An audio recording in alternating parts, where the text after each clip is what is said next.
Hi, and welcome to this presentation on ethics in the workplace. Because in this unit we're working on instructions, and instructions carry the highest ethical weight for accuracy, we're also learning about ethics as they apply in other areas of our work.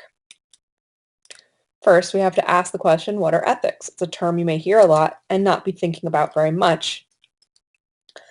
In the simplest terms, the word ethics refers to the application of moral principles and the way we conduct our group and individual behavior. So if ethics come from morals, then we have to figure out what morals are. Morals are the principles of right and wrong behavior that are agreed upon across society. That means that the same kinds of right and wrong behavior are generally seen to be right and wrong no matter where you go. For example, don't lie or cheat, don't hurt others, don't steal, speak respectfully to superiors, help people wherever you can, and so on.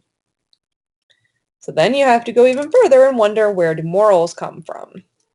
Morals have their roots in religion. All the major religions have roughly the same moral steps, so strict codes of moral behavior. And even when we aren't religious or whatever, we live in societies that had their origins in religion, and therefore a lot of those same things become what we call secularized, which means that those same morals and principles of behavior apply to us even if we aren't practicing any religion at all. So if you do practice religion, then you'll have maybe more familiarity with the way that those morals are encoded in texts. But at the same time, just because you don't wouldn't necessarily mean that you didn't have moral behavior.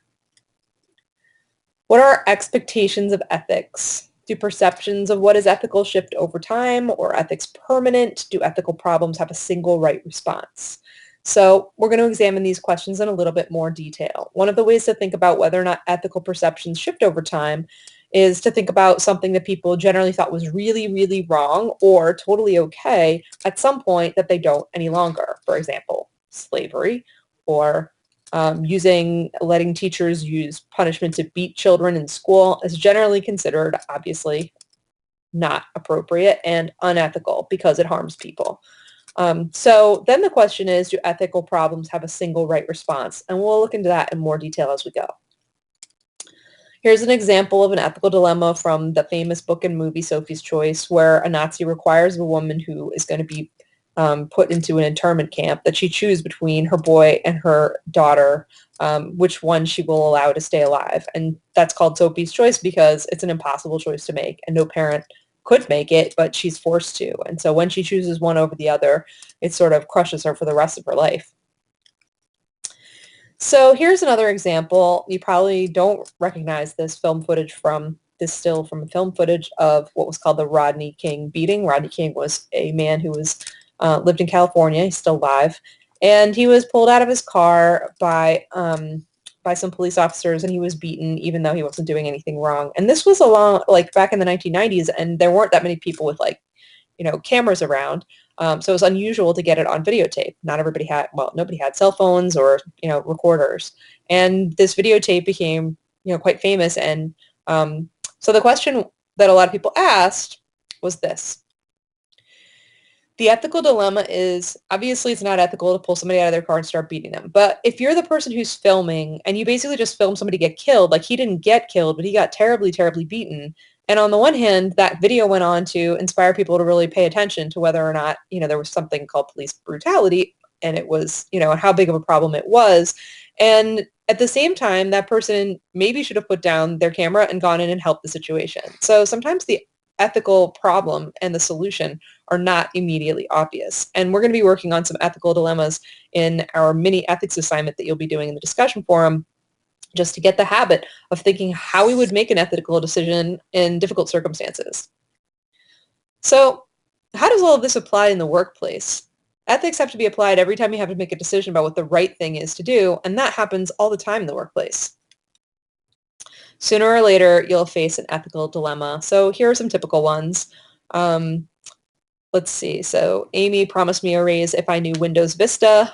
I really need the money, but I don't know the software that well. What should I tell her? Obviously, the right thing to do under those circumstances is to tell the person you're totally able to learn the software. You're not as familiar as you'd like to be. But it can be really hard when your paycheck depends on it to not just say, yeah, I can totally do that. So that's a typical example. Here's another one. The boss keeps asking this, his assistant to pick up dry cleaning, and they fear that they'll get fired if they say no. Obviously, the boss is doing something that's unethical. Unless you're their personal assistant, your job isn't to be doing dry cleaning or other errands. And if they're holding it out as if your job could be on the line, then what you're supposed to do may seem really tricky. And there are some others here. You can pause it and look at these other examples. There's a lot of pressure in the workplace, and when your paycheck depends on your choices, it can be really hard to make good decisions. It takes good character to make ethical decisions, and ethical, just like character, means trustworthiness, respect, responsibility, fairness, caring, and good citizenship, among other things. So here's some examples of people who have excellent character. Antoinette Tuff and Wesley Autry. I've posted additional materials about them in our lesson module so that you can take a look and find out more about what makes them have such good character. Here's some examples of people with poor character. On the left, we have Lance Armstrong, who was a very famous cyclist who turns out to have been doping. Somebody in the middle who's littering, and then we have politician Anthony Weiner, who's married, but he was constantly sexting other people, and kept saying he was sorry and kept doing it again and again. Obviously, poor character. There are 7 steps for ethical decision making, and if you follow them all correctly, that still doesn't necessarily mean that you'll be able to make the perfect choice, but it will help you over time. The first step: stop and think, review long-term goals, determine the facts, consider the options, consequences, making a choice, and monitoring results. So let's think about these one by one. The first step is to stop and think. Obviously, in some situations, like if you're witnessing somebody getting, in a fight or beaten on the street, it's really hard to stop and just figure out what to do. You may not have a lot of time. But if you have any time at all, it's best not to jump to some decision and do something very quickly. So stop and think. The next thing is to review long-term goals. Instant gratification can often lead to unethical decisions. So, for example, stealing something from a store, well, you might come out with a product that you want, but if you get caught, you can end up getting fined or go to jail, and in any case, that's having bad character, and you won't be somebody people respect. So, most of us have learned what right and wrong is, and so deep down in our stomachs, we know, and we can get that kind of uncomfortable, bad feeling when we do something we know is wrong. Even when it's an accident, we say something that's hurtful or whatever. But if we're thinking about ethical decision making, think about what you want people to think of you, whether you'll be able to sleep well at night, and if you're the only one who knows about it and you feel like if anybody else knew you'd be in trouble, then it's basically not an ethical decision. Getting all the facts. In the workplace especially, you may find that somebody seems to be cheating or behaving unethically and feel like you need to turn them in, but you can't just act on suspicion alone. You have to have more facts and information. So that's an important part, making sure that you have at least as many facts as you possibly can before you take action. Step 4 is to consider your options. Oftentimes you can choose not to do anything, and that could be the most ethical or the least ethical choice. Obviously, gathering more information is best if you can get more information that helps you make your right choice. And then there's the other thing, which is to take some sort of action. And again, it may be hard to figure out what the right action is. Consider the consequences, like we said. You're considering the long term and the future and how it will turn out. So again, if you ask yourself if everyone knew your decision, would it look good? If it only looks good when no one else knows about it, not the right choice. Choose. Eventually you'll have to choose, and one of the ways to help yourself figure out how to choose wisely is to find a mentor. For a lot of people, that could be a parent, a trusted family member, it could be a religious leader, even Master Yoda. Whoever it is that you can talk to and respect, and people you feel make their own good decisions on a regular basis. Monitor your results, often because we have to make a decision on imperfect knowledge. We have to look at the actions and the results of them and figure out whether it worked or it didn't work, and use that to help us figure out what to do if we run into another situation similar.